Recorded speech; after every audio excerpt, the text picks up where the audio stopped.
네, 전국 주유소 휘발유 평균 가격이 10년 2개월 만에 역대 최고치입니다. 경유 가격도 5주 연속 상승세인데요. 자세한 얘기 나눠보겠습니다. 정준환 에너지경제연구원 에너지산업연구본부장 전화 연결돼 있습니다. 본부장님 안녕하십니까? 예, 안녕하세요. 네, 휘발유 경유 가격이 둘 다 정말 많이 올랐습니다. 5주 연속 상승세, 휘발유는 10년 만에 최고가를 기록한 상황인데요. 지금 어떤 상황인가요, 구체적으로? 예, 사실상 10년 만에 최고가가 아니고 거의 사상 최고가라고 말씀드릴 수 있을 것 같은데요. 네. 방금 말씀하셨던 것처럼 한국석유공사 오피넷에 따르면은 6월 10일 기준으로는 휘발유가 2,055원 그리고 경유가 2,052원을 기록했고요. 네. 오늘 더 올라갔고 사실상 2008년 4월에 휘발유 같은 경우에는 2,063원이 최고가였는데 그것을 상회하게 됐고요. 그리고 경유가는 이미 사상 최고 가격을 경신하고 있었던 상황입니다. 그래서 이러한 상황에서 사실상 휘발유와 경유 구매하는 소비자분들의 부담이 사실 가중되고 있는데요. 네. 불과 한 5개월 전인 올해 초와 비교해서도 거의 한 휘발유 같은 경우에는 400에서 450원 정도, 경유 같은 경우에는 600원 이상 올라서 만약에 한 40km 정도 하루 운행을 하시는 분들 같으면 휘발유는 한 달에 5만 원 정도 더 비용이 들고요. 경유는 한 7만 원 정도 추가적인 비용 부담이 발생한 것으로 지금 추정됩니다. 정말 달에 5만 원, 7만 원 더 나가는 게 사실상 부담이 정말 큰데 운전하시는 분들 이 뉴스 정말 피부에 와닿으실 것 같습니다. 지금 우리나라뿐 아니라 전 세계 휘발유 사용량의 35%를 차지하고 있는 미국도 유가가 갤런당 5달러를 넘어섰는데요. 지난 한 주간 미국 내의 휘발유 평균 가격 추이가 어땠습니까? 예, 미국 같은 경우에는 사실상 자차를 이용하는 비중이 매우 높고요. 네. 우리나라보다 훨씬 높고 그리고 휘발유 가격이 소비자 물가지수에 미치는 영향도 우리나라와는 다르게 매우 높기 때문에 미국인들 같은 경우에는 휘발유 가격 상승을 굉장히 심각한 문제로 받아들이고 있는데요. 지난주 같은 경우에 미국도 그 역사상 처음으로 갤런당 5불을 넘어선 것으로 보도가 나오고 있고요. 네. 이것을 우리나라처럼 뭐 리터로 환산하는 경우에는 한 리터당 한 1,700원 정도 수준으로 우리나라보다는 조금 낮지만 그래도 미국 내에서는 거의 사상 최고가를 기록하고 있는 것 같습니다. 저도 이제 미국에서 운전을 한 적이 있거든요. 그런데 제가 운전을 했을 때 기름을 정말 펑펑 쓰고 다녔던 기억이 있어요. 저렴하기 때문에. 그런데 또 이렇게 기름이 갤런당 5달러를 넘어섰다고 하니까 참 우려가 되는데요. 정유업계 전문가들은 이번 유가 오름세 원인 어떻게 파악하고 계십니까? 예, 일단 원인으로는 뭐 최근 얘기가 많이 나오기는 했는데요. 유가 상승세의 주요 원인은 공급 측면에서는 러시아 원유에 대한 부분 금수 조치가 가장 크게 거론되고 있고요. 네. 그리고 수요 측면에서는 중국 쪽이 코로나 봉쇄 조치를 조금씩 완화하면서 지속적으로 석유 수요가 증가할 것이라고 지금 기대를 하고 있는 게 주요 원인인 것 같습니다. 그런데 현재 같은 상황이 계속 유지되는 경우에는 사실상 글로벌 석유 시장에서 수급 불균형을 해결할 방법이 거의 없는 것으로 지금 보이고요. 네. 그래서 이런 고유가 상황이 일정 기간 악화될 가능성도 있고 유지될 가능성이 높다고 지금 보고 있는데 어쨌든 이러한 고유가 상황을 해결하기 위해서는 오펙, 비오펙 산유국들이 뭐 적극적인 증산에 나선다든지 아니면은 뭐 이러한 핵 협상이 타결되면서 공급이 조금 완화되는 그런 조치가 있어야지 유가 오름세가 조금 진정이 되지 않을까 지금 보고 있습니다. 중국의 코로나 완화가 되면서 수요가 늘어났고 러시아 우크라이나로 인한 지정학적인 문제도 있었다 이야기해 주셨는데 예. 그 미국이 지금 드라이빙 기간 그것 때문에 또 미국에서 내에서의 그 석유 이 기름 수요가 또 늘어났다고 하더라고요. 그것도 영향을 많이 미치나요? 아까 말씀하셨던 것처럼 전 세계 휘발유 사용량의 35%를 미국이 담당을 하고 있고요. 네. 그리고 미국에서 드라이빙 그 시즌이라고 하면 이제 대학교들 방학을 하고 그리고 여름 휴가 떠나는 시즌을 보통 이야기를 하는데 6월에서 그 8월이라고 하더라고요. 예, 그 시즌에는 휘발유 수요가 굉장히 급격하게 늘어나기 때문에 아무래도 수급 불균형에 따라서 가격이 생각보다 많이 오르는 현상이 나타날 수 있고요. 특히 지난 미국 쪽에서 지금 휘발유 가격 상승 한 5불을 넘어선 것도 문제지만 네. 사실상 속도도 지금 매우 조금 주의해서 가파르게? 봐야 될 것 같은데 네. 예, 지난 한 주 동안만 하더라도 거의 한 평균 50센트 정도 올랐거든요. 그러면 평균 한 10% 정도가 일주일 사이에 올랐다고 와, 보시면 많이 되니까요. 올랐네요. 예, 네. 이게 아마 향후에는 더 심해질 가능성도 있다고 봅니다. 네. 우리나라 상황도 짚어볼게요. 지금 정부가 이미 지난달에 유류세 인하폭을 20%에서 30%로 확대한 바가 있는데 이게 기름값을 잡는 효과를 내지 못하고 있어요. 오히려 오르고 있는 상황인데 정부가 낸 이 유류세 인하 효과가 없다고 봐도 될까요? 저는 사실상 그 주장에 대해서는 동의하기 조금 어려운데요. 네. 일단 말씀을 좀 드리면 만약에 유류세 인하 조치가 없었다면은 현재 휘발유 가격은 한 2,300원 정도 갔을 거고요. 경유 같은 경우에도 한 2,250원 정도 수준을 기록했을 것으로 지금 추정이 되고 있고요. 그리고 유류세 인하 효과가 없다고 주장하는 것은 사실상 조금 약간 조삼모사에 해당하는 것으로 생각이 되는데 만약에 유류세 인하 조치가 향후에 국제유가가 일정한 수준 이하로 안정될 때까지 유지된다고 가정을 한다면 네. 사실은 조금이라도 일찍 유류세 인하 조치를 취해서 지속적으로 소비자들의 부담을 경감하는 게 인플레이션 압력도 완화시킬 수 있다는 점에서 오히려 긍정적으로 평가할 사항이라고 저는 생각을 합니다. 만약 현재 지금에 와서 유류세 인하를 시행한다고 한다면 물론 정부 재정은 조금 더 소진을 안 했겠지만 그래도 소비자들 측면에서는 조금이라도 일찍 시행한 게 사실상 도움이 되는 조치였다고 저는 생각을 하고 있습니다. 물론 기름값이 오르긴 했지만 유류세 인하폭을 확대했기 때문에 이 정도다 이 말씀이신 거죠? 예, 예. 네, 그러면 혹시 뭐 유류세 인하폭이 지금보다 더 확대될 가능성은 없는지 이런 것도 궁금하고요. 아니면 추가적으로 정부가 대책을 내놓을 수 있는 방법이 없을까요? 그래도 오르긴 오르잖아요. 그럼 먼저 앞으로 기름값 전망은 사실상 밝지는 않은 것 같습니다. 보통 국제유가가 먼저 움직이고 그리고 나서 우리나라 휘발유 경유 가격이 움직이게 되는데요. 네. 지난 1개월간 국제유가가 평균적으로 한 15%에서 한 20% 상승을 했거든요. 네. 그런데 이런 국제유가 상승분이 국내 석유 제품 가격에 반영되는 시차가 한 달에서 한 달 반 정도인 것을 고려하면 앞으로 한 1개월 정도는 국내 석유 제품 가격이 지속적으로 상승할 것으로 예상이 되고요.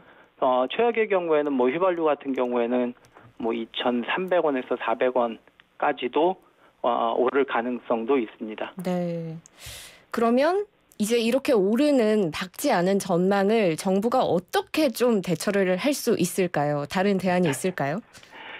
예, 사실상 먼저 결론을 말씀드리면 현재 정부가 사용할 수 있는 모든 방법을 다 사용을 하더라도 사실상 외부적인 요인 국제유가가 이렇게 급격하게 상승한 상황에서는 석유 제품 가격을 과거 수준으로 돌리는 것은 불가능한 것으로 보이고요. 네. 그래도 정부가 고민을 해볼 수 있는 대책은 어쨌든 유류세 탄력세율을 조정하는 방안도 조금 얘기는 되고 있고요. 네. 이런 경우에는 최대 한 57원 정도 인하 효과를 볼 수 있을 것으로 보이고요. 네. 그리고 그 외에는 알뜰주의소를 통한 가격 인하를 간접적으로 유도하는 것도 좀 가능은 하지만 어느 정도 효과가 있을지는 조금 미지수이고요. 그리고 과거에 시행했던 유가 환급금 제도도 조금 거론이 되고는 있는 것 같습니다. 그 유가 환급금 제도라는 게 이명박 정부에서 2008년에 시행한 적이 있죠. 이게 이제 유가 급등으로 국민이 추가 부담한 교통비, 유류비를 현금으로 다시 돌려주는 제도인데 이 방안이 지금 좀 현실적으로 도입이 될 가능성이 있을까요? 일부 그냥 언론이나 아니면은 학자들께서는 요 유가환급금 제도에 대해서 요즘 얘기를 좀 꺼내시는 분들이 있는데요. 네. 사실상 이 제도가 도입됐던 2008년에는 국제유가가 거의 150불 가까이 오르는 굉장히 고유가 시기이기도 했었고요.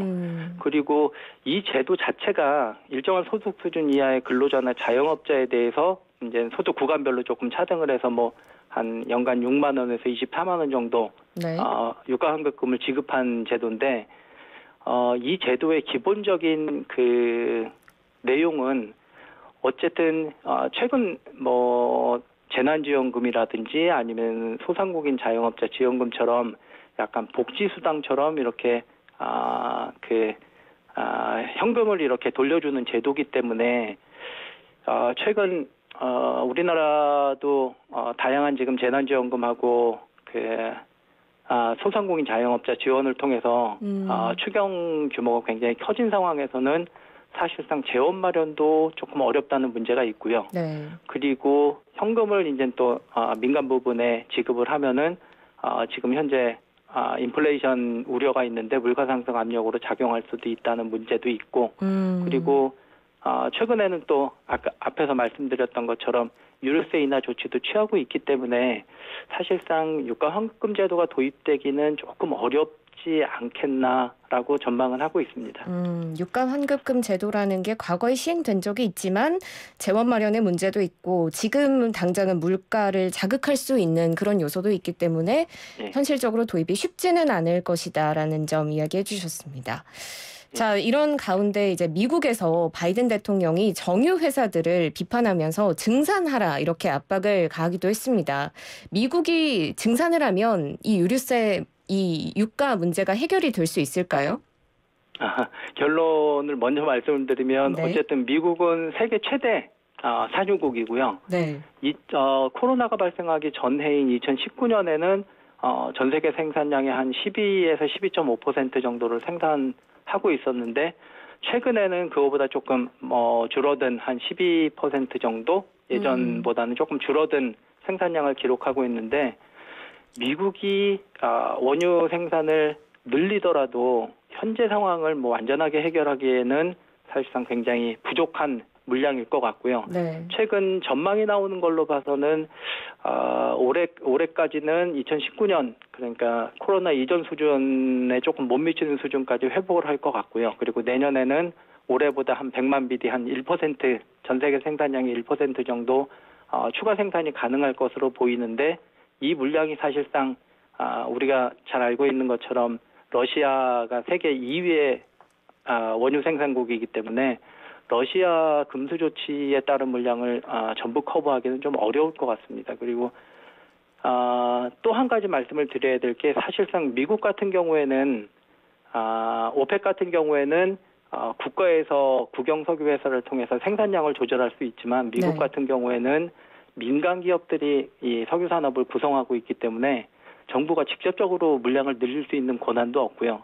기업들이 나서서 늘려줘야 되는데 최근 상황은 물량을 늘리는데 조금 소극적인 것 같습니다. 네. 그러면 사실상 바이든 대통령이 정유 회사들에게 증산하라고 압박을 가했지만 증산을 한다고 해도 크게 지금의 사태를 회복하기에는 조금 어려울 것이다. 한계가 있을 것이다라는 말씀이신 거죠? 예, 제한적일 것 같습니다. 그렇군요. 자, 그런 가운데 지금 바이든 미 대통령이 7월 중순에 사우디를 방문한다는 소식이 들려오고 있습니다. 그래서 직접 사우디를 방문해서 증산에 대한 목소리를 높일 것이다라는 시각이 있는데 여기에 대해서는 어떻게 보십니까?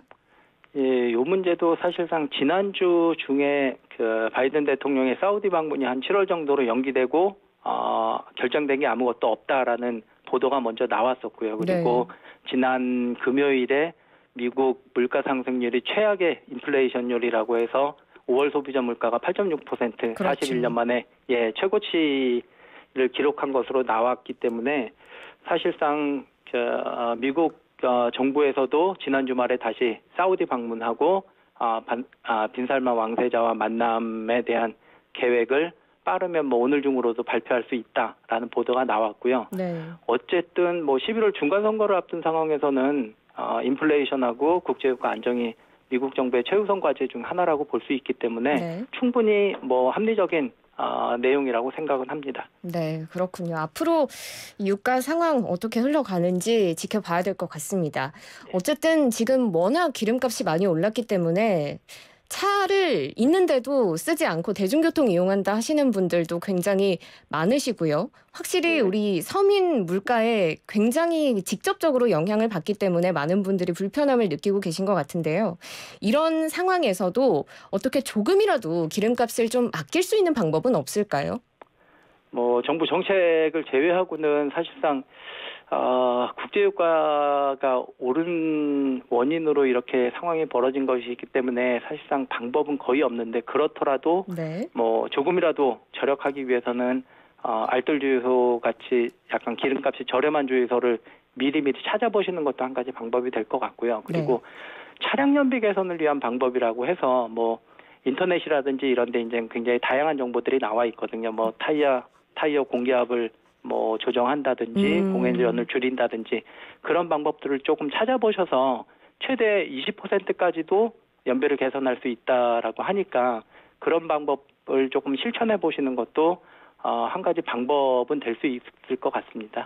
당장의 기름값을 어떻게 하지는 못하겠지만 차량의 연비 개선 방법을 좀 검색해 보시는 게 좋겠고, 알뜰 주유소를 통해서 조금이라도 저렴한 곳을 찾아서 주유하시는 방법 이야기해 주셨습니다. 조금의 희망을 받네요. 오늘 말씀 여기까지 듣겠습니다. 고맙습니다. 예, 고맙습니다. 네, 지금까지 정준환 에너지경제연구원 에너지산업연구본부장과 함께했습니다.